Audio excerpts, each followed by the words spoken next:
மோசேயின் மாமனாகிய எத்திரோ.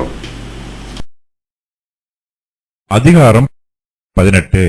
தேவன் மோசேக்கும் தமது ஜனமாகிய இஸ்ரவேலுக்கும் செய்த யாவையும், கர்த்தர் இஸ்ரவேலை எகிப்திலிருந்து புறப்பட பண்ணினதையும், மீதியானில் ஆசாரியனாயிருந்த மோசேயின் மாமனாகிய எத்திரோ கேள்விப்பட்டபோது, மோசேயின் மாமனாகிய எத்திரோ மோசேயினாலே திரும்பி அனுப்பிவிடப்பட்டிருந்த அவன் மனைவியாகிய சிப்போராளையும் அவருடைய 2 குமாரரையும் கூட்டிக் கொண்டு பிரயாணப்பட்டான். நான் அந்நிய தேசத்திலே பரதேசியானேன் என்று மோசே சொல்லி ஒரு மகனுக்கு கெர்சோம் என்று பெயரிட்டிருந்தான்.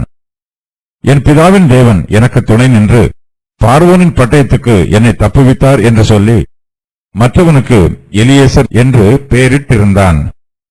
மோசேயின் மாமனாகிய எத்திரோ மோசேயின் குமாரரோடும் அவன் மனைவியோடும் கூட அவன் பாளையம் இறங்கியிருந்த தேவ பர்வதத்தினிடத்தில் வனாந்திரத்துக்கு வந்து, எத்திரோ என்னும் உம்முடைய மாமனாகிய நானும் உம்முடைய மனைவியும் அவளோட கூட அவருடைய 2 குமாரரும் உம்மிடத்திற்கு வந்திருக்கிறோம் என்று மோசேக்கு சொல்லி அனுப்பினான். யாத்திராகமம் 18வது அதிகாரம் ஒரு இணைப்பு பகுதியாகும். இது எண்ணாகமம் 10:10வது வசனத்திற்கும் எண்ணாகமம் 10:11வது வசனத்திற்கும் இடையில் வரவேண்டும். இதற்கான காரணங்கள்: இஸ்ரவேலர்கள் சீனாயில் இன்னும் பாளையம் இறங்கவில்லை. ஆனால் எத்திரோ மோசேயை பார்க்க வந்தபோது அவர்கள் ஏற்கனவே சீனாயில் இருக்கிறார்கள். உபாகமம் 1:6 முதல் 15 வரை உள்ள வசனத்தின் வரலாற்றின் பிரகாரம் இஸ்ரவேலர்கள் சீனாயிலிருந்து புறப்பட ஆயத்தமாக இருக்கும்போது மோசே தன் மீது விழுந்திருக்கும் பாரத்தை பற்றி முறையிடுகிறார். மோசே எத்திரோவிடம் பேசுவதிலிருந்து இது தெரிய வருகிறது. இஸ்ரவேலர்கள் சீனாயிலிருந்து புறப்படும் போது எத்திரோ இன்னும் அவர்களோடு கூட இருக்கிறார். அவ்வேளையில் எத்திரோ தன் வீட்டிற்கு திரும்பி போவதற்காக அவர்களை விட்டு பிரிகிறார். சீனாயை விட்டு புறப்பட்டு போன பின்பு ஆரோனும் மிரியாமும் மோசேயின் மனைவிக்கு விரோதமாக பேசுகிறார்கள். இந்த நிகழ்ச்சி எத்திரோ அவர்களை விட்டு புறப்பட்டு போனவுடன் நடைபெறுகிறது. தேவன் இஸ்ரவேலருக்கு பிரமாணத்தை கொடுத்த பின்பு எத்திரோ மோசேயை பார்க்க வருகிறார். யாத்திராகமம் 20 முதல் 40 வரை உள்ள அதிகாரங்களில் மோசே இந்த பிரமாணங்களை பற்றி விரிவாக எழுதியிருக்கிறார். இதற்கு முன்பாக மோசே தன்னுடைய குடும்பத்தை பற்றிய செய்தியை எழுதி இந்த பகுதியில் இணைத்திருக்கலாம். எத்திரோ மீதியானிலே ஆசாரியராய் இருக்கிறார். இவர் மோசேயினுடைய மாமனார். மோசேயின் மனைவியும் அவர்களுடைய 2 குமாரர்களும் எத்திரோவோடு கூட மீதியானிலே தங்கி இருக்கிறார்கள். எத்திரோ மோசேயின் மாமன். இந்த வாக்கியத்தில் மாமன் என்பதற்கான எபிரேய வார்த்தை காத்தான் என்பதாகும். இந்த வார்த்தைக்கு திருமணம் செய்து கொடுத்தவர், திருமணத்தின் மூலமாக உறவினர் என்று பொருள். எத்திரோ இப்பொழுது மோசேயின் மனைவியையும் அவருடைய குமாரரையும் மோசேயிடம் திரும்ப அழைத்து வருகிறார். தேவன் மோசேக்கும் தமது ஜனமாகிய இஸ்ரவேலுக்கும் செய்த யாவையும், கர்த்தர் இஸ்ரவேலை எகிப்திலிருந்து புறப்பட பண்ணினதையும், மீதியானியரில் ஆசாரியனாய் இருந்த மோசேயின் மாமனாகிய எத்திரோ கேள்விப்படுகிறார். கர்த்தர் இஸ்ரவேல் புத்திரருக்கு செய்த நன்மைகளை நினைத்து எத்திரோ சந்தோஷப்படுகிறார்.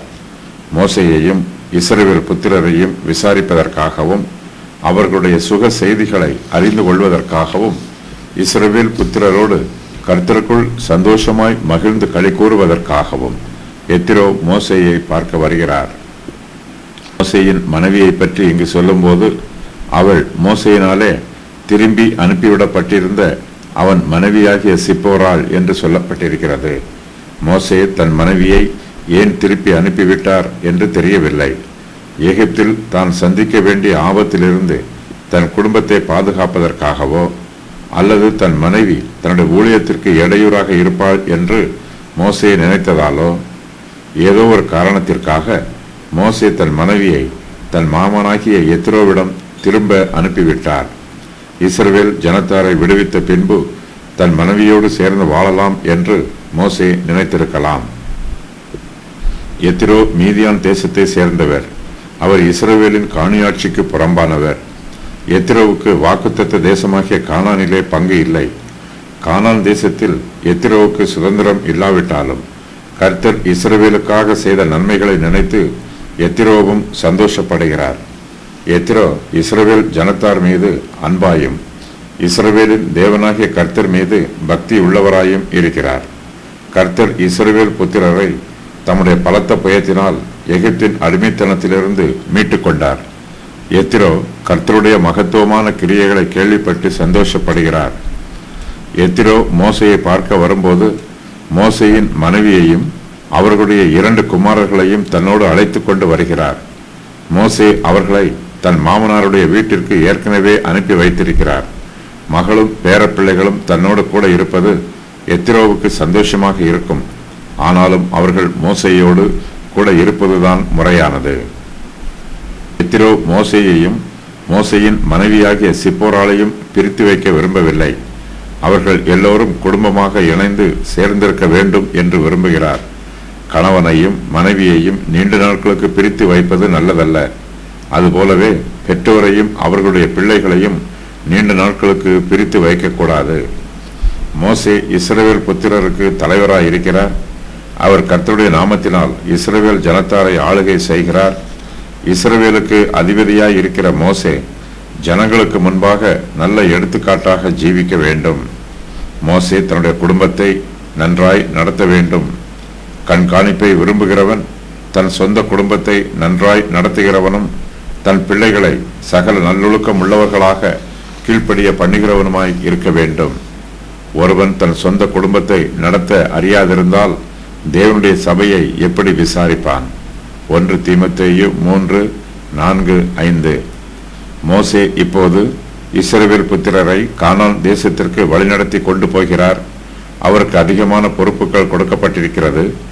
இப்படிப்பட்ட சூழ்நிலையில் மோசேயின் மனைவி அவரோடு கூட இருப்பது அவருக்கு மிகுந்த ஆசீர்வாதமாயிருக்கும்.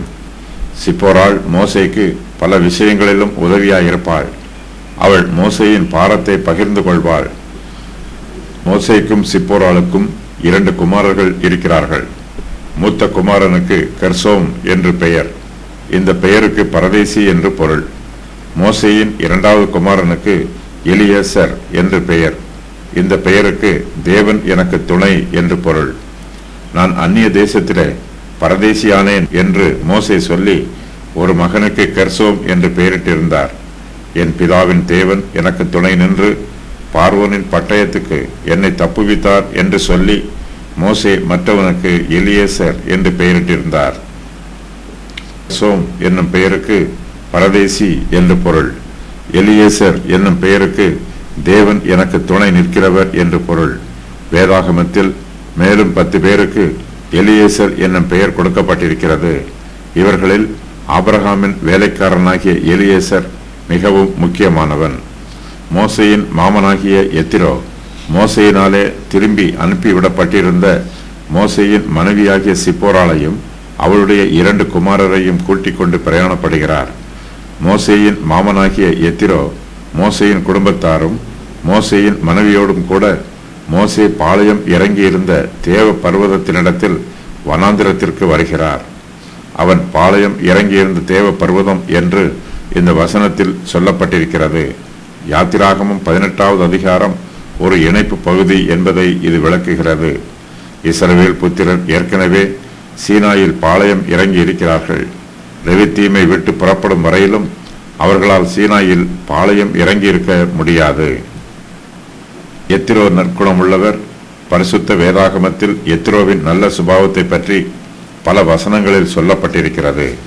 அதன் விவரம் வருமாறு: பக்திமான், குடும்பஸ்தர், ஐஸ்வர்யவான், சூழ்நிலைகளை கவனிக்கிறவர், விருந்தினரை உபசரிக்கிறவர், புரிந்து கொண்டு பாராட்டுகிறவர், நற்குணமுடையவர், சமாதானத்தை விரும்புகிறவர், சுயநலமில்லாத பரந்த மனமுடையவர், ஞானமுள்ளவர். எத்திரோ தன் மருமகனாகிய மோசேயை பார்க்க வந்திருக்கிறார். மோசே பாளையம் இறங்கியிருந்த இடத்திற்கு வந்தபோது தன்னுடைய வருகையை பற்றி மோசேக்கு செய்தி சொல்லி அனுப்புகிறார். எத்திரோ என்னும் உம்முடைய மாமனாகிய நானும் உம்முடைய மனைவியும் அவளோட கூட அவருடைய 2 குமாரரும் உம்மிடத்திற்கு வந்திருக்கிறோம் என்று எத்திரோ மோசேக்கு சொல்லி அனுப்புகிறார்.